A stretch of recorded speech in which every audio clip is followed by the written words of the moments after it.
Yeah, I speak a lot, of course. Well, really, I only talk with accomplished people on, at least on the podcast. That's the one. Otherwise, they might not be so interesting. And so, everybody whom I speak with has pursued a goal and has gotten over difficult things to continue to pursue it. That's something that entrepreneurs do. That's something that obviously some people in the military do and such. But one of the hardest lessons when you have that type of stamina, when you have the endurance, when you're not easily dissuaded from something, is knowing actually when it's the term is really hard to translate. It works sense in English, but it's to knowing when it's time to kill your darlings, and the darlings aren't your people. It's the passion. It's that thing that you've fallen in love with, that project that you have passion for, that you fall in love with. But that there are moments, certainly in my business, where I've had. I remember when I was in musical instrument distribution, that there was a side of my business that was working very well, and there was another part of my business that basically the other side was paying for to keep alive. Yeah. But I loved it so much. I was so invested in the product. I'm a musician. I loved using the product myself, that I realized that actually I had to put this thing to an end.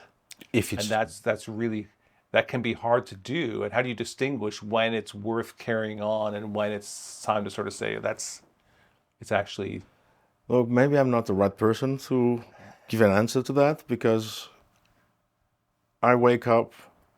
When I wake up always before the work, the clock, the alarm, and I do what I do. It's not because I don't think about money, but I know I need it. But I believe I have a need to do that, and it's been working so far. So it looks like I'm doing something right. So as long it's working, as long it's not making a damage on your life and the people you like and respect, your family, friends, I think if you love it, you just keep going. But when you start to be too concerned about it, then you're gonna start to be focused on that concern and not focus on what you actually want to do. When we are focused about, oh, I'm not selling guitars or whatever like that, it's like, oh, the things are not as good as I would like or I need it. You are not focused on what you really want to do. You are not committed to that. You are focused on the problems, which sometimes they are not there yet, but you are already leaving them. I try to don't be focused on that. I try to, and until the moment I don't have energy to deal with that problem, then I have to fix the problem. And early on, we were talking about when the pain, it's time to give up because of the pain and not go to the goal. It's creativity. The creativity, it's a good, and it's an extremely good tool, because there's so many ways to fix the problem, to look at the problem. And if you are creative, you will always find a way which give you another boost, more energy to keep fighting for what you want. That's the way I live my life. That's the way I feel it. But creativity, it's a big role. Even like in the army, especially what I was doing, like doing things under the water, you have to be creative. You have to be responsible. You have to know your limitations. But sometimes you are put in situations where you have to push boundaries. And sometimes, you're taking risks. And I did some mistakes, but I survived. It's like I got prepared for any problem I could imagine, and creativity comes there. I make a lot of movies in my head. It's like I put the scenario A, B, C, D as much as and more I do that, I'm living a movie all the time. I'm watching several series at the same time now. Yeah, so there's always different ends, different routes, different things to reach the same, the same goal. It's tough not be focused on the problems, on the bad parts, but you cannot fully commit to what you want if you are thinking about the problems, about if that goes the way I want it. Yeah. I learned that I speak with Andy and people with more experience than in life, different, but more time. Andy Manson. Andy Manson, yes, and someone I really respect. And he told me also about his experience. Every time you are concerned about something, you are just feeding that problem because you are concerned about the problem. Yeah. I have a saying that I often use within our, well, I say company, but remember my company is a family company. Everyone who works within my company is is my wife or one of my children. And so, but it's very normal for me to sort of reorient the team and say, okay, we recognize the problem, but we're going to focus on the solution. On solutions, yes. Yeah, Yes. yeah. So it's not that you ignore the problem, but you can't fixate the problem. You have to fixate the solution. Yeah. Right? And it's the same sort of thing. And- But there's never been a point where you've had two things you want and only one can happen. Two things you really care about. Yeah, I'm quite sure. Yes, but not to the point I had. No, there was a bunch of them which I have to choose. Yeah. But without thinking too much, I know which one. If I have to choose between one or the other, I know it's that one. Now, do you think that's because you're very sure or because you might be impetuous?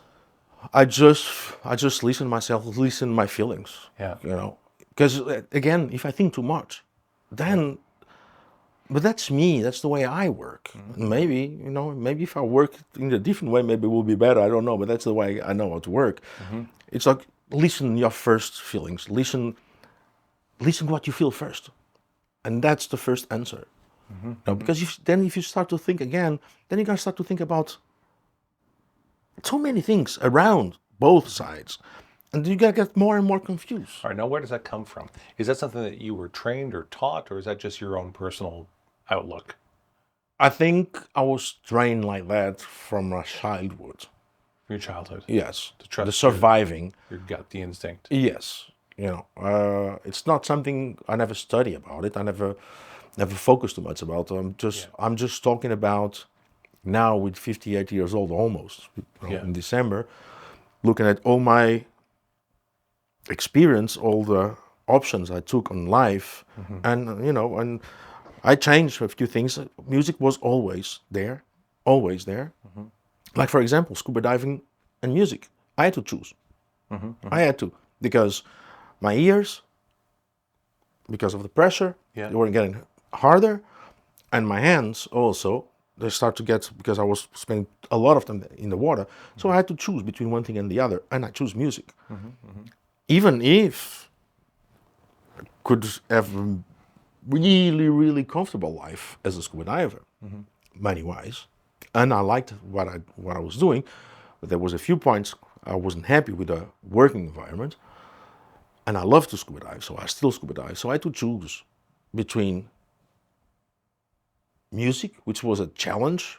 I don't even know why I choose music. I think music chose me. For a bunch of things happen, and I choose straight. It's like, okay, no, I'm gonna start. Keep with music. Being poor, forget the amount of money I was making every day, week, months.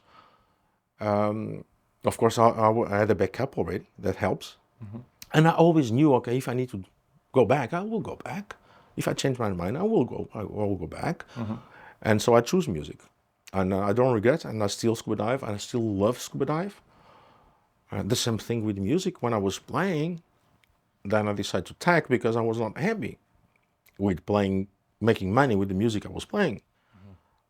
And that's so my life tell you, like, okay, what you want. Now, if I choose to have a comfortable life, which was already established, I will choose, okay, I'm going to keep scuba diving, or we're going to keep playing music I don't like, but it's comfortable, I make money. And I will decide, no, I need to be happy. I need to wake up. I need to go to bed and sleep so tired and wake up so fresh and so full of passion and the need to keep going, keep doing. And I wonder if I have to change even guitars, if I have to change one day, I don't know. I have no idea, but I'm open to that. No, I don't think that will happen, because that path about creating what I do, I think it's the strongest one, the one that's been for a longer time, and the one I feel I still have. I really want to go. I want to see where can I go. Thank you for watching and listening. You can find more episodes wherever you listen to your podcasts, and a special thanks to those who support us on Patreon. It's your support that enables us to do this work.